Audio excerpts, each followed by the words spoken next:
evening everyone and welcome to my class. This is class 8 NCERT history. So this is the first chapter, that is the how, when and where. How, when and where. तो ये history इसी से ही बनता है. How मतलब किस तरीके से, when मतलब कब एंड where मतलब कहाँ. तो how important are the dates क्यों इम्पोर्टेंट है हिस्ट्री में. हम लोग जब पढ़ते हैं 10 के डेट, साल, ये सब हम लोग पढ़ते हैं. तो ये क्यों पढ़ते हैं, क्यों इम्पोर्टेंट है, डेट जानना क्यों इम्पोर्टेंट है.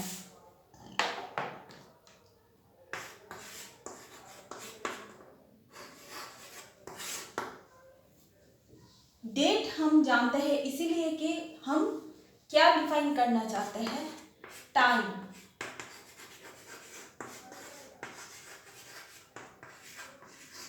टाइम पीरियड को डिफाइन करना चाहते हैं.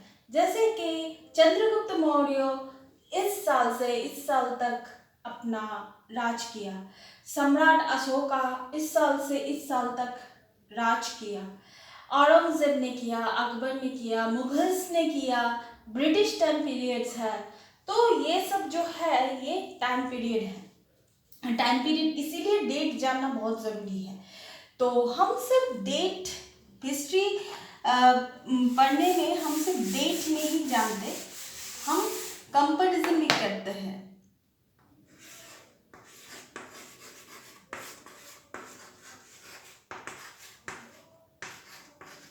हम कंपैरिजन भी करते हैं. क्या कंपैरिजन करते हैं, टाइम का कंपैरिजन हम करते हैं. That is before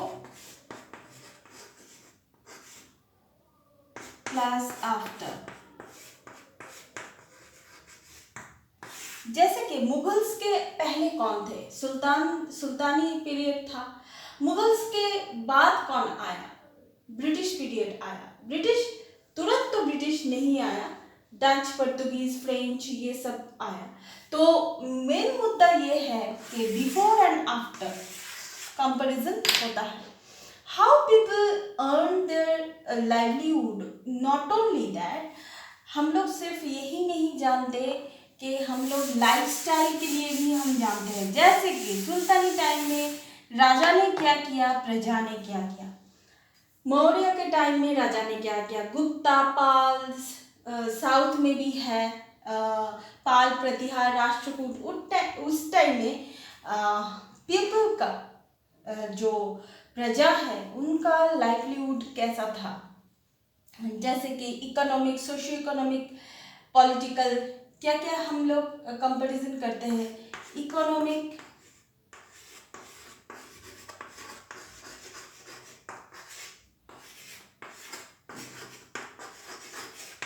and political.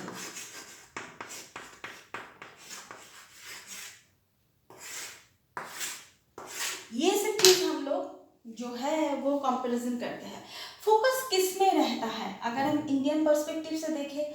जैसे कि हिस्ट्री जब लिखा जाता है, जैसे कि ब्रिटिश हिस्ट्री लिखा गया है. जैसे कि जेम्स मिल 1817 में उन्होंने हिस्ट्री लिखा है.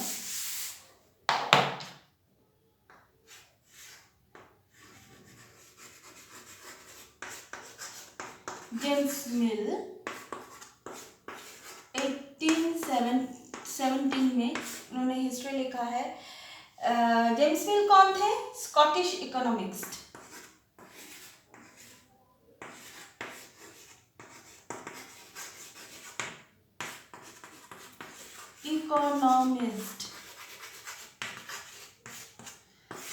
तो उन्होंने ब्रिटिश इंडिया को 3 पीरियड्स में उन्होंने डिवाइड किया.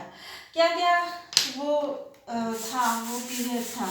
जैसे कि उन्होंने ब्रिटिश इंडिया को डिवाइड किया as a religion, like Hindu period, Muslims. British means automatically जो हम लोगों के दिमाग में आता है क्रिश्चियन, लेकिन उन्होंने क्रिश्चियन की बात नहीं किया है, वो है ब्रिटिश टाइम। ब्रिटिश पीरियड के बाद उन्होंने दैट इज हिंदू, तो बात उन्होंने किया है। तो ये जो पीरियड का जो टाइम है, because of the variety of the faith existing that is the simultaneously when Delhi was the ruled in Muslim rulers, then the south is rulers, वो जो है वो डिफरेंट रूलर थे साउथ में।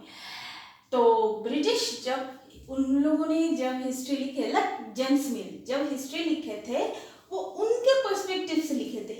इंडियन पीपल का जो perspective था उससे वो लोग नहीं लिखते हैं। हिस्ट्री जो है, ये बात आप लोग समझ लीजिए, हिस्ट्री जो है वो आपको सपोज ये एक सर्कल है, हिस्ट्री हमेशा हाफ पोर्शन आपको दिखाता है, क्योंकि हम लोग हिस्ट्री जानते हैं किसी के लिखाई से। जैसे कि अबुल फजल अकबर के बारे में उन्होंने लिखे थे, अकबर जहांगीर जो भी हो, अकबर नामा, ये जो उन्होंने लिखे थे, जाहिर सी बात है कि वो नवरत्न में, अकबर के नवरत्न में एक थे, तो जाहिर सी बात है वो पॉजिटिव साइड ही लिखेंगे अकबर के बारे में, नेगेटिव साइड वो नहीं लिखेंगे। तो हम लोग क्या है, नेगेटिव साइड हम लोग नहीं जान सकते। दूसरे, अकबर के टाइम में कोई आम पब्लिक, कोई भी साधारण मनुष्य जो है, तो वो क्या सोचते थे, वो क्या जानते थे, वो अकबर के बारे में क्या बोलते थे, ये सब जानना बहुत मुश्किल है। तो हम लोग जो भी जानेंगे, हुमायूं नामा, अकबर के लिए आईनी अकबरी, ये सब किताब से हम लोग जानते हैं, जो कि सब मुगल के वफादार थे। तो मैं यही कहना चाहूँगी कि हिस्ट्री आप लोगों को ये पोर्शन दिखाएगा या फिर ये पोर्शन दिखाएगा, पूरा जो सर्कल है वो कभी नहीं दिखाएगा। सो यही मेरा बोलने का मतलब है। तो इसके बाद हम लोग इंडियन पर्सपेक्टिव से हिस्ट्री को किस तरीके से हम लोग डिवाइड करते हैं, ancient, medieval,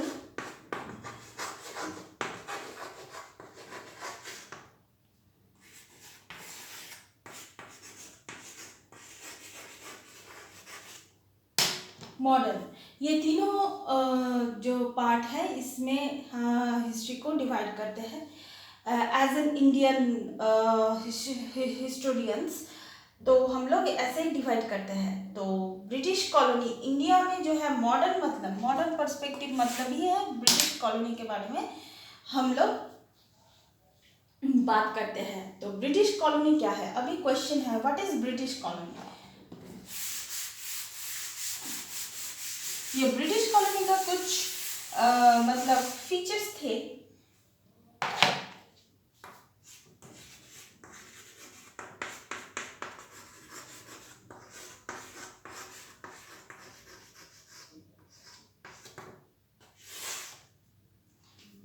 that is the कॉन्क्वर्ड local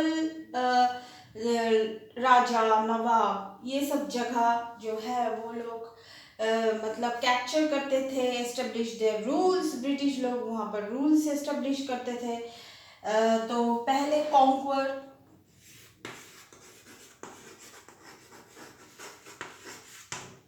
उसके बाद एस्टेब्लिश,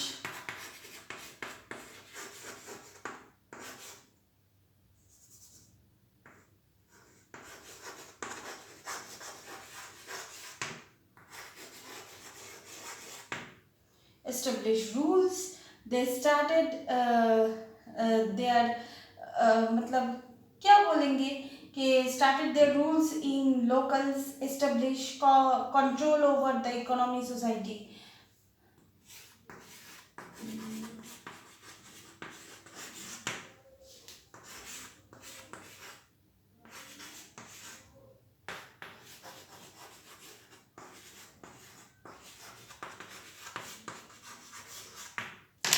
ये सब तो उसके बाद वो लोग ये कॉलोनी में ये सब होता था। उसके बाद know about the political economical and the social cultural changes.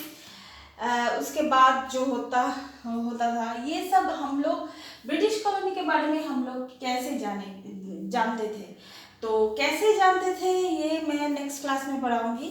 So please keep watching and please subscribe my channel. Till then good bye.